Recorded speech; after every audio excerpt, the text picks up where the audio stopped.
Hey guys, today I'm going to show you how to make a Flappy Birds or a flyby type game. It can be used to make a Mario game. Today I'm going to make a diver game, but you can use the same basic code to do any of those games. So let's get started. Let me show you my screen first. Okay, so the first thing we're just going to go to Scratch. All right, make sure that you're logged in. Should have your name at the top. And next thing we're going to do is hit Create. You should see the Share button. If you do not see the Share button, that means you have not gone to your email and activated your account, and you can't do the project because I can't see it. Okay? So if you have any questions on that, email me and I can step you through it.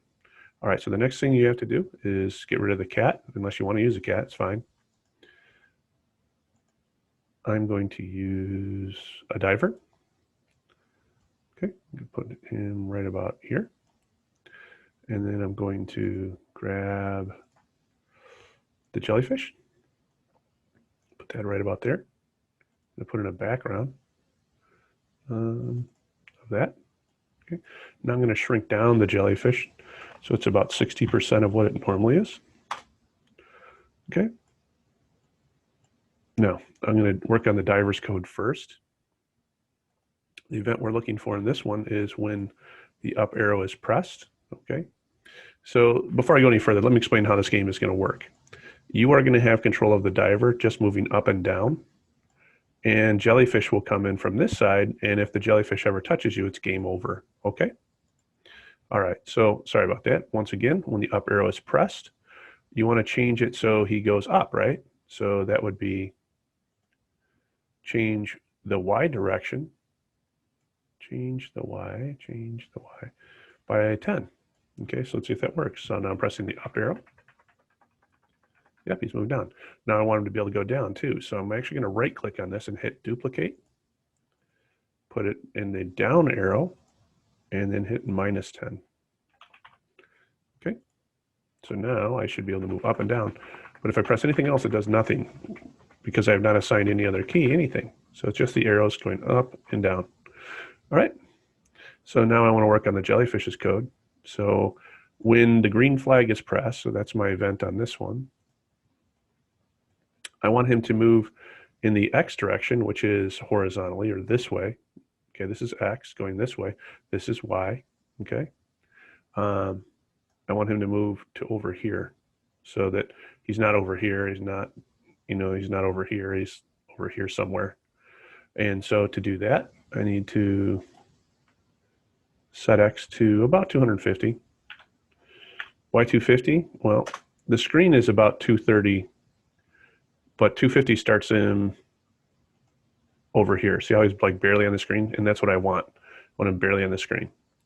Now, what I want to do is I want this next section of code, which tells him to go across here and checks to see if he touches the diver, to repeat until he does touch the diver. So we're going to use repeat until, and we're going to go to this kind of turquoise looking set until it's touching the diver. Okay, and whatever sprite you bring in, it's got to be to that. Okay, so it's going to repeat the section of code until it touches it. So once again, we're going to force it to, now this is in a loop, so we have to force that set X thing again to 250. And then as far as when it comes out, it'd be really boring if it came out just in the center the whole time, right? So you want it to randomly come out here or here or here. So that's where you have to change the Y direction. You want to make that random so it's not predictable. Okay, so we want to set the Y to random, okay? And instead of these numbers, we want between -140 and +140. Now, why are those numbers? Well, from all the way down, that's about -150, and up here is 140, 150 positive. So it keeps it in here, so it goes this way, okay? So the next little thing I'm going to show you is kind of a trick that works in Scratch. Okay, so we want the thing to appear to walk across the screen.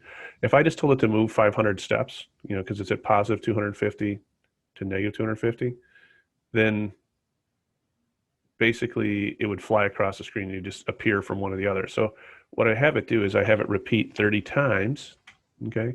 And I want mine to move fairly quickly. So I'm going to have it move about negative 16 steps. Negative is going to be this way.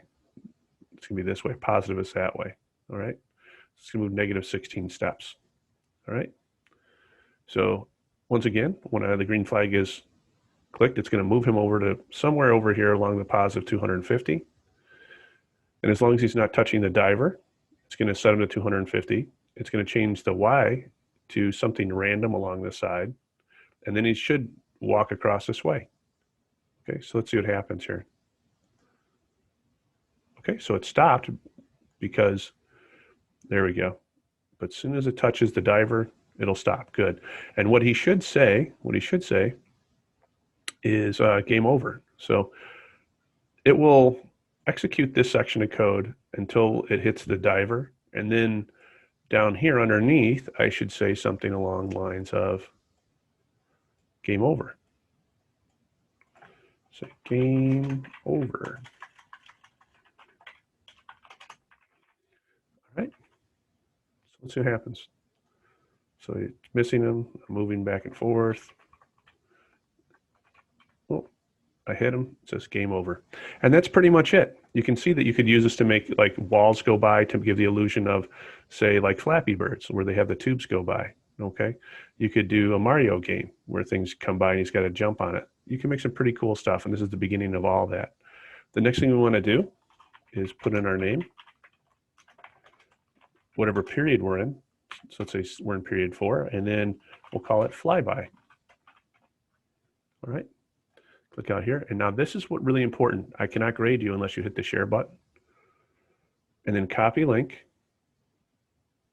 Copy link. And then see what it says copied here? Let me do it again. See where it says copied? Now I can paste that into Google Classroom underneath the assignment, and then I can grade it. Okay? All right. That's pretty much it. All right. Go to it. Give it a shot, guys.